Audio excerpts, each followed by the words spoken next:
Hey everyone, this is Karen Waksman, founder of Retail MBA. Today we're going to be talking about wholesale clothing. So if you have a clothing product and you're trying to work with wholesale distributors, this little training will give you some things to think about in regards to working with wholesale clothing.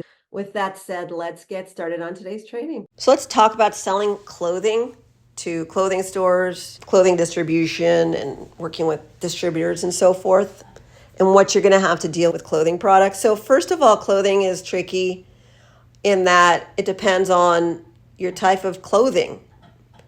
So you have products that are mid-tier priced and high-end priced, and obviously there's the cheaper stuff. So part of it is what type of stores do you want to sell to based on your product, and which stores based on your pricing and not necessarily what it is, if it's fashion or not, will determine how much effort you put into this. So let me explain. So you can sell your product, your clothing product, to a local store. That requires you simply to get in your car, go to your local store, and try to get the owner to buy your product from you. That's one way to do it. Or you can work with a distribution company that can help you with that. There are third-party companies who have already set up and established retailers that they sell to, and you can work with them. When you sell to the local stores, it depends on your pricing and so forth, what type of clothing stores you want to sell to. So that's number one. Find the clothing stores that can afford you, or work with a distributor on the local level. And that requires you typically to have it set up beautifully. And a lot of times distributors are looking for people who've already been selling the products places. So I call it products. Clothing is products to me. So really, ultimately, it means that you want to work with a distributor, make sure you have some sales, because they usually don't answer the phone until you show proof of sales. So that's something to consider there.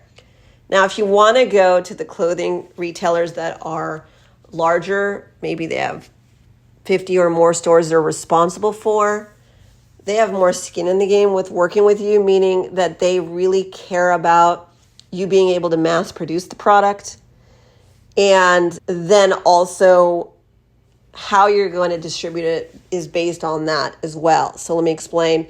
So there are some clothing stores that are for fashion and junior products, or just fashion in general, or Missy products. There's a lot of different clothing, obviously, that you can sell to. My recommendation is to choose whether or not you want to go the local route or the 50 or more store route. That's when I break it out into those different segments. 50 or more stores they're responsible for. It's much more corporate. They have buyers. They care about your manufacturing, as mentioned. They care about your pricing based on the retailer. So you have to choose which retailers you want to sell to, create a really long list, and try to go after them and try to get a few of them to say yes to your product, so that the ones that rejected you will find out later on that someone picked up your product. So if you get rejected, just put them on the rejection list, come back to them after you get some successes. They're looking for successes.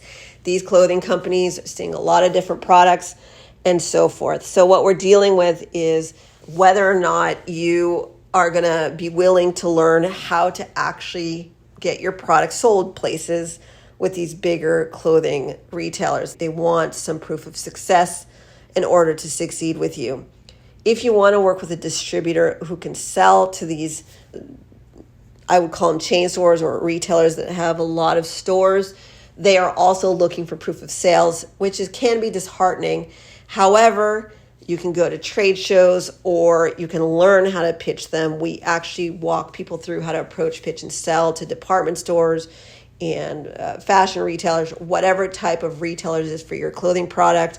That's listed on retailmba.com. We are a consultancy. We are a generalized consultancy. We work with products in every product category. We've had a lot of people succeed with their clothing and different products there.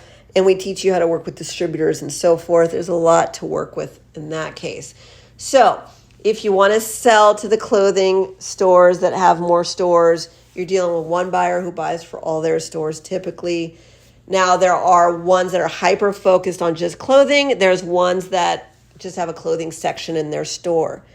The one that has a clothing section in their store, but it's not their primary thing that they sell, those require you to just know that there's a lot of competition. They have a lot less space in their store for your product.